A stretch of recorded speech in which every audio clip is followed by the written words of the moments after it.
Hey, what's up? Jigxor here. Checkboxes are a valuable tool for collecting data when multiple responses are expected. They provide a simple and intuitive way for users to select their preferences or choices from a given list of options. In this video, I will show you how to add clickable checkboxes to your Excel spreadsheets, making it easier to collect and analyze data effectively. Let's go.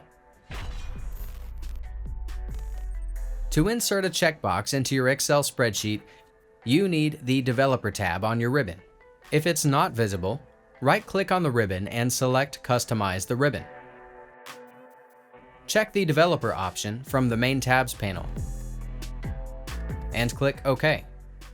Once the Developer tab is enabled, navigate to it and click Insert.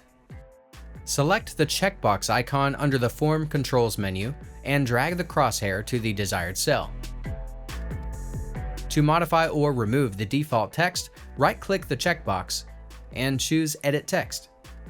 If the text is partially hidden, adjust the control size by dragging the handles. Then, highlight the default text and replace it with your custom label. Keep in mind that you can only add one checkbox at a time, but you can easily copy and paste it to other cells as needed. That's it. If I could help you, feel free to give this video a thumbs up and don't forget to subscribe. Leave a comment down below if you have any questions. See you next time. Bye.